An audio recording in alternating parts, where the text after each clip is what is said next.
My guest today is Barry Leffew, the Vice President of the Government Platform Accelerator at In-Q-Tel, also known as IQT. Barry, thanks so much for taking the time to join me. Great to see you, Jason. Thank you. Let me set just a little bit of context for our discussion today. The rate of change in the technology market can make your head spin. The continued growth and acceptance of things like artificial intelligence, machine learning, predictive analytics is really something the technology community has not really seen before. Add to that the developments to push compute to the edge. The technology sector will continue this whirlwind of change. If you just look at the Defense Department and the intelligence community, they really need to do more to take advantage of this innovation. One key piece of that preparation, of course, is budget. DoD's proposed budget for fiscal 2024 includes $145 billion for research and development and $170 billion for procurement just for these emerging technologies. It's a clear indication, DoD says, of its commitment to stay on the cutting edge. The intelligence community, the other part of our national security discussion, mapped out a 4-year investment strategy for emerging technologies in 2022. Its plan shifts for how the IC tracks research and development to ensure there is more of a connection to its mission goals across all of the IC. So how can DoD, the IC, and really all national security agencies take more advantage of these emerging technologies? Well, Barry, that's where you come in. You're going to tell us how they're going to do it. So let's start there. The IQT has seen a continued focus on innovative technologies in the national security realm. What are you seeing? I mentioned AI, I mentioned ML, but there's probably a laundry list of them. Sure thing, Jason. So Jason, you're absolutely right. This seems to be one of the most dynamic times since I've been in technology in terms of rapid advancements and new types of innovative technologies being introduced.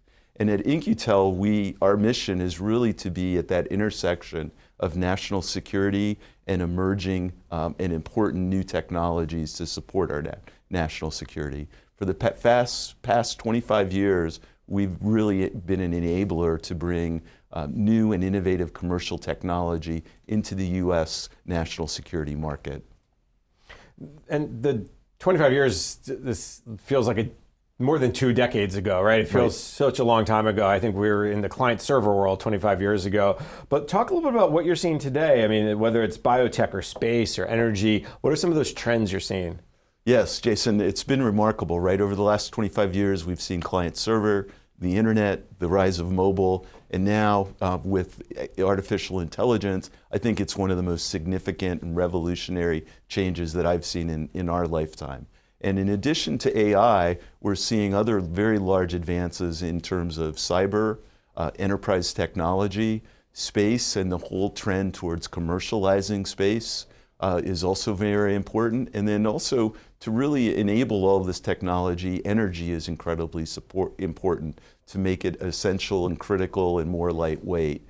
And then finally, biotechnology is really emerging as such an important enabler, protector, as well as finding new types of technology to solve very important medical issues. We know cyber is important. We know AI.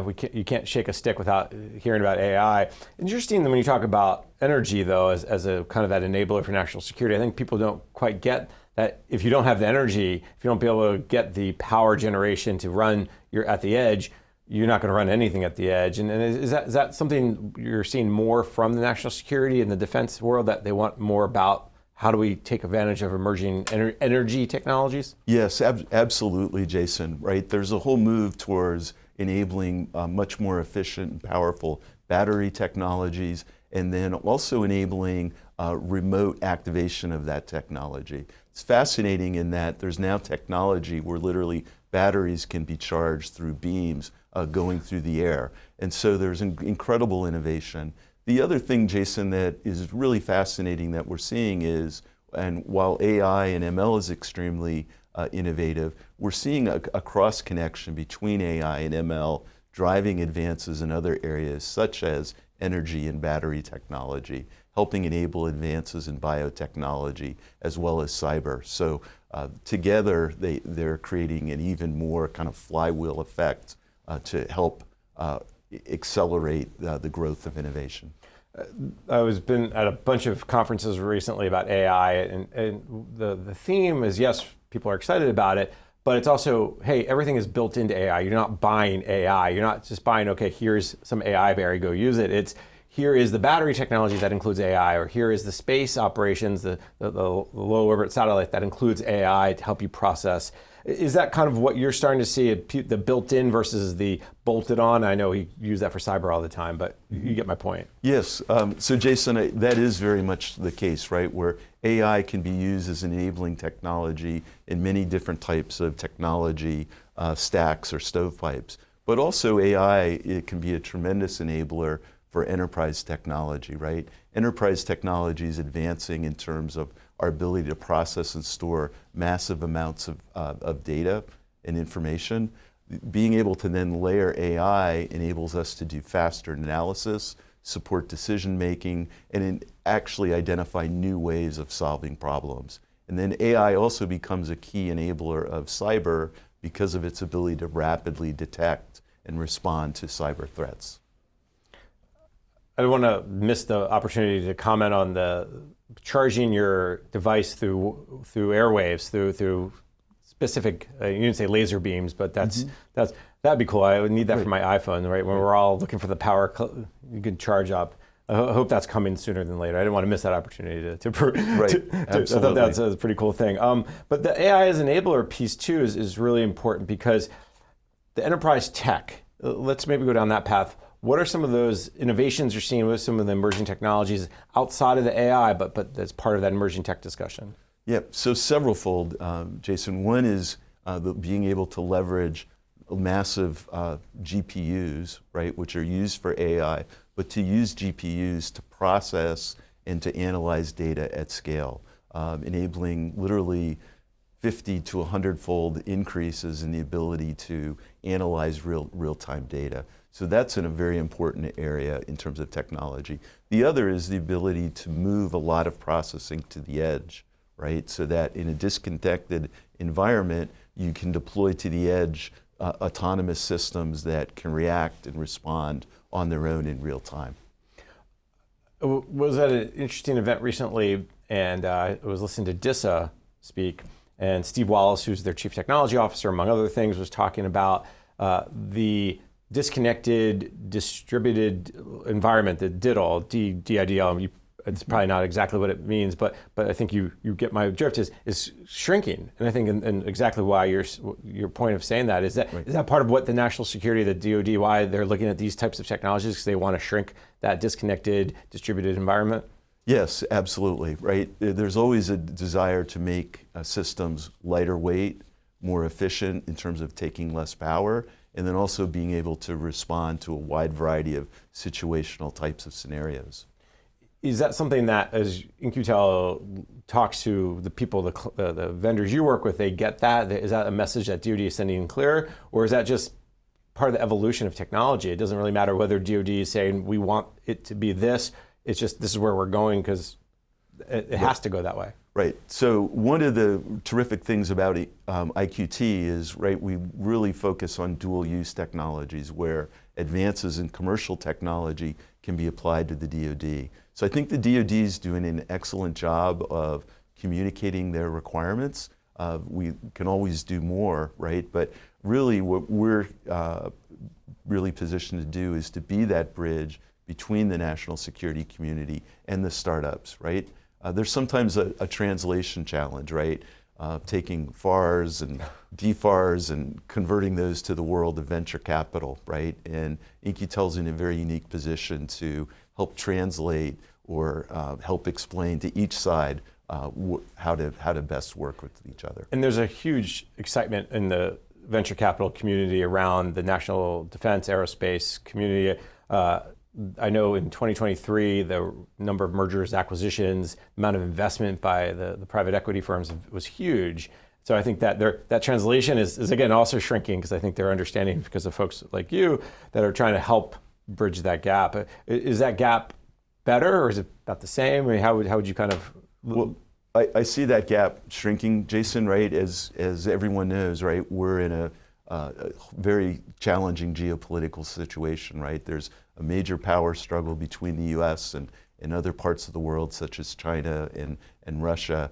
And what was going to be a key enabler for us and for our allies is to deploy and utilize innovative technology to both protect the homeland as well as to support our allies. So yes, I do see that time shrinking, and I think one of the catalysts for that has been the situation in Ukraine, right, where really they're relying on technology in the battlefield to provide an edge. I mean, you see this all the time with the impact of drones, and now you're starting to see it in the Middle East, the impact of drones.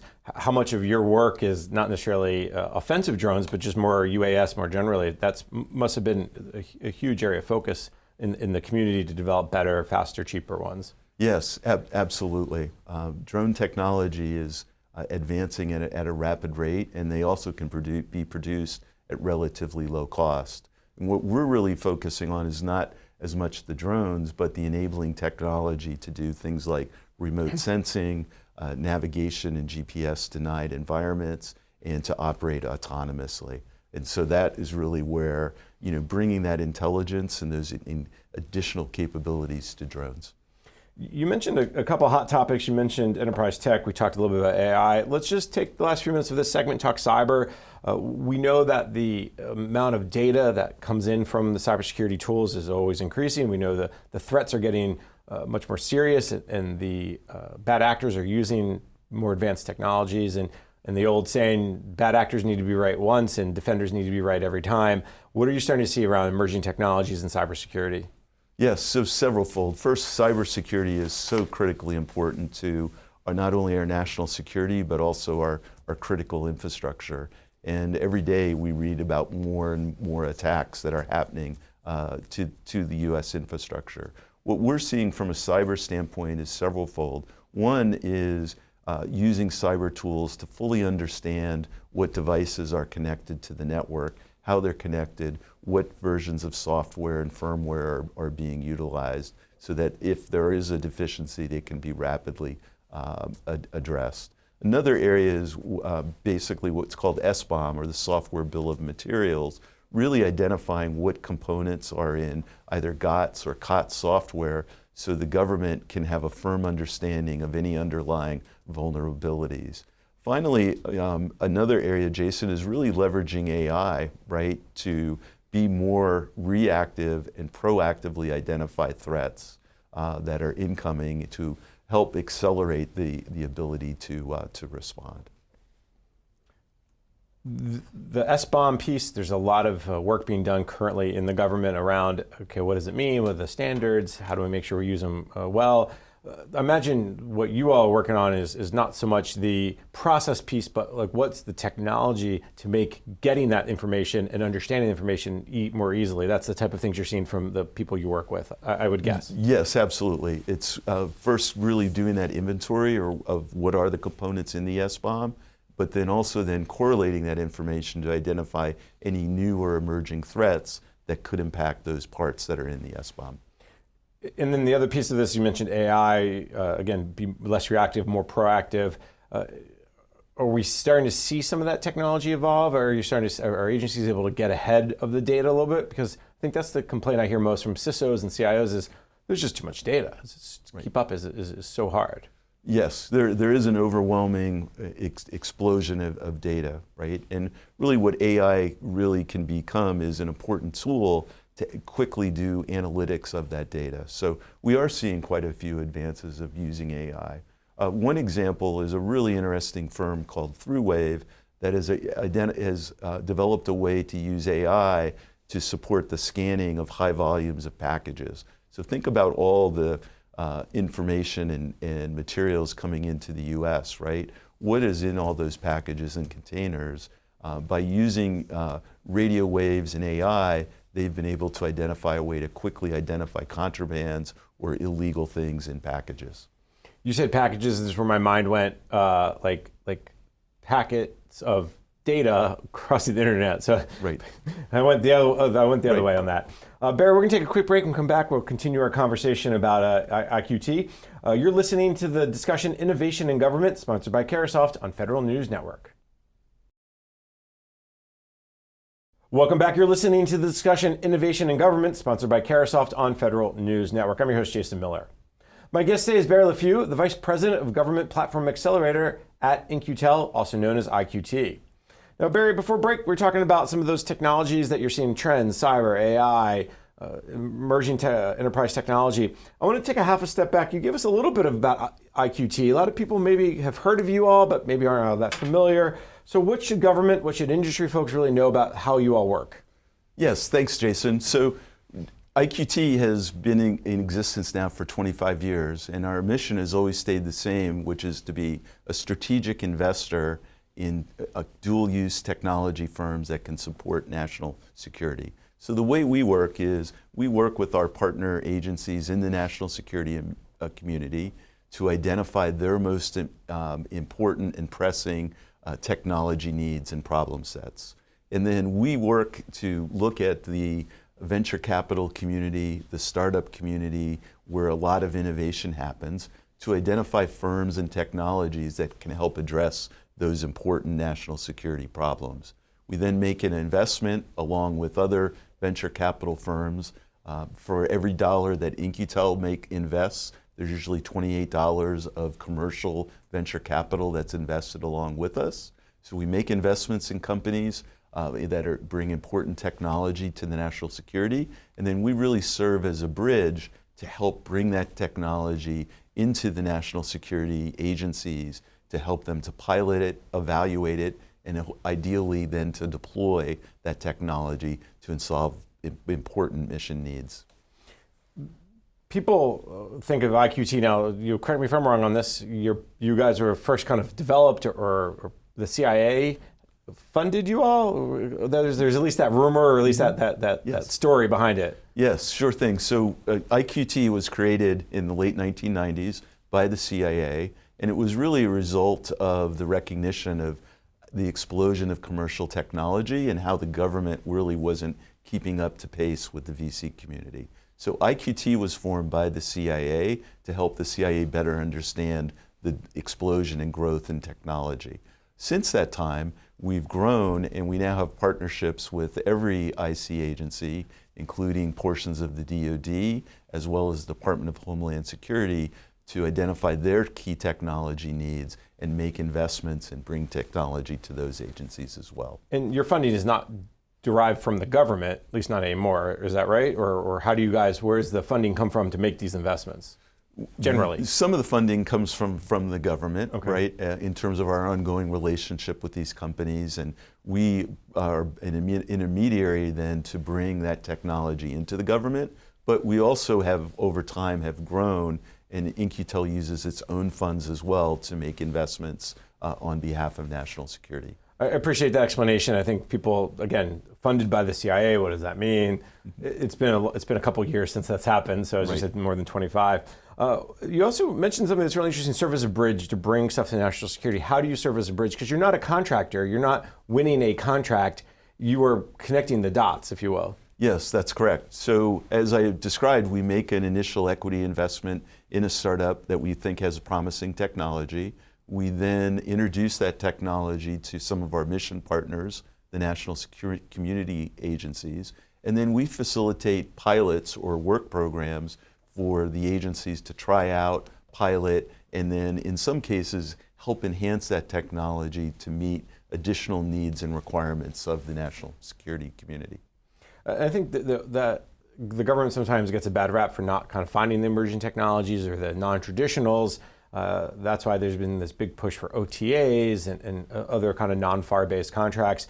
In many ways, that's what you all have been doing for many years, is exactly what they hope to take advantage of through OTAs. But you're one company, and I think they want to try to expand that to much bigger.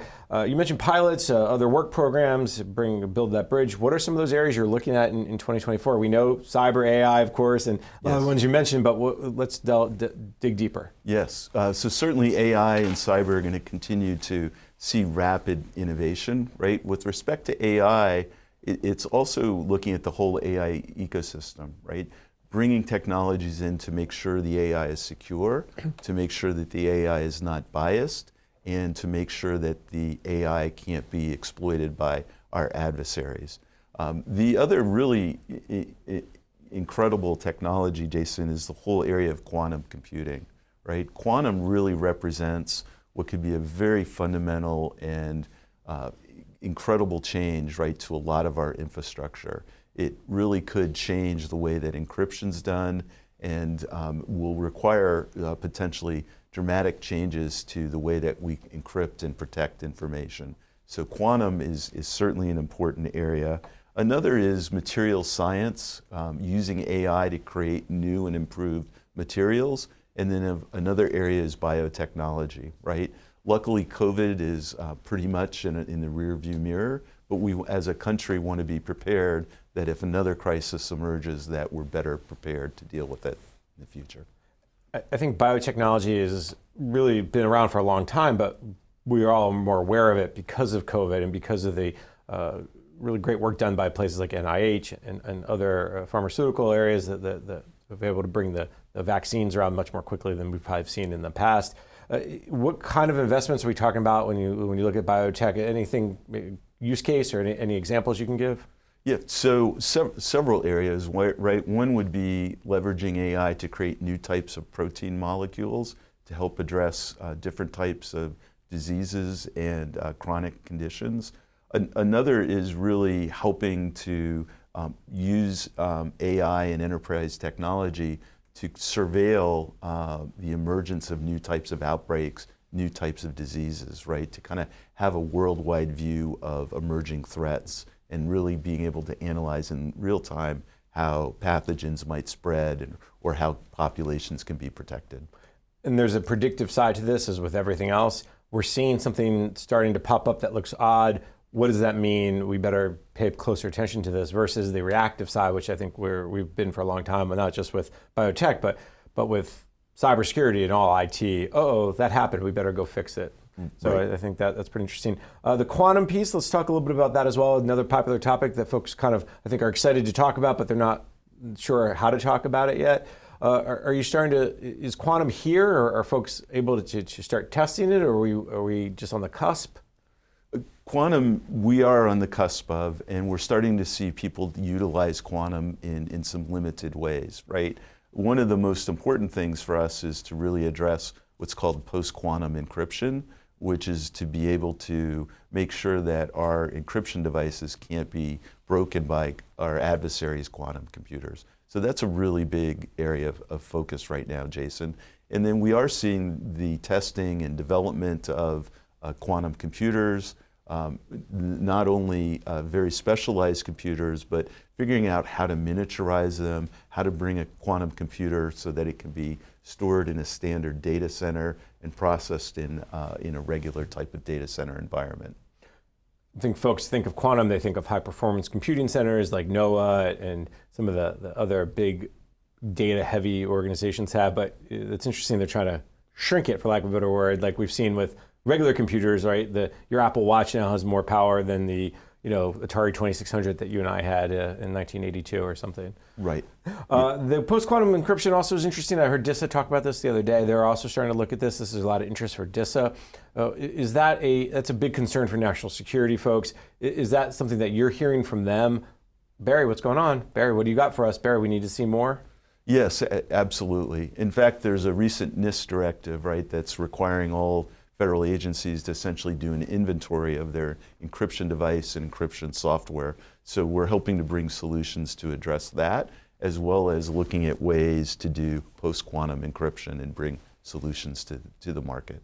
It's always funny, post-quantum with after quantum. Right, yes. It's like, one of the things that IQT does, and I think this is a key piece to this when we talk all these great technologies, is really making the connection. But one of the things that I'm sure that you work with these companies is how do you make sure that they can scale the right way, right? You give the best little box, but if you can only make one little box a year, it doesn't really help the national security side.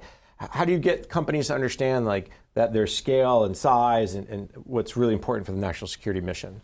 Yes, that's very, very important part, right? And that's a real core mission of the Government Platform Accelerator, is to really help educate startup companies to understand the size of the government market, the opportunity, and then also how to deal with the government. In a way, the government is somewhat of a walled garden, right, to companies in Silicon Valley. And we spend a lot of time helping educate them on things like contract vehicles, the importance of key regulations and standards, and really aligning their commercial products to the needs and the mission of the government. I think a lot of people see government as an exciting place to be because of the mission. There's a patriotic mission that they want to be a part of until they start seeing all the regulations and rules and requirements. Imagine it makes their head spin. Do you get a lot of companies who say, yeah, Barry, no thanks? Or do you have to kind of convince them, we can help you get through the sticky wickets? Really, a big part, Jason, is educating them about the opportunity, right? And helping show them how to really streamline their approach to working with government, right? If you show up in Washington, D.C. and you've never dealt in the government market, you'll quickly be overwhelmed by acronyms and bureaucracy and process. But as we both know, there are straightforward ways. It's important to partner with other companies in the ecosystem, build relationships, and be in the government market for the long term. So I really work very hard to educate our portfolio firms on not only is government an important market from a national security standpoint, but it's also a very large money market from a financial standpoint as well. And they pay well, in the sense of like you never have to worry about the government going out of business, because if they do, it's a whole different problem we all will have. Right, absolutely. Even though margins obviously aren't as big, maybe as comparable. I think that's been a recent complaint. Barry, we got just over a minute left or so. We've had a good conversation. We've hit upon a lot of topics: AI, cyber, emerging technology, quantum, even. What do you want folks to know about IQT? What's the big takeaway from our conversation that you want to leave folks with? Yeah. So, Jason, I've really enjoyed the discussion today. Thanks for hosting me. I'd really like to leave the listeners with just the realization that technology and the rate of change is accelerating. Right? Over my lifetime, that cycle from one new tech to another is just going faster and faster. And I think over the next few years, we're going to see unprecedented amounts of change, especially through the utilization of AI in all areas of government in our society. And at In-Q-Tel, we really want to be on the forefront of understanding what are these emerging new technologies, right? And how do we bring that to the national security community to help protect our country, help give our country an edge, and make sure that we're taking advantage of the most advanced technology. And also, Jason, a lot of cases, advanced technology doesn't necessarily mean spending more money. It actually sometimes introduces efficiencies, doing things more lightweight, more agile, and being more responsive to real-time needs. And a lot of times what you all do in the national security community, the defense community, really flows down to the civilian side as well. And understanding cyber problems, everyone has cyber problems. Understanding the benefits of AI, everyone is looking for that kind of golden, oh, okay, I get now how I can use it. So I think it's really important to start somewhere and push it forward. So I think people appreciate that about what In-Q-Tel does. Barry, we're out of time. This was a very great conversation. I learned a lot. So let me thank my guest. Barry Leffew is the Vice President of the Government Platform Accelerator at In-Q-Tel, also known as IQT. Barry, thank you so much for taking the time. Thank you, Jason. It's been a pleasure. I'm Jason Miller, and you've been listening to the discussion Innovation in Government, sponsored by Carahsoft on Federal News Network. For more on this discussion, visit federalnewsnetwork.com and search innovation.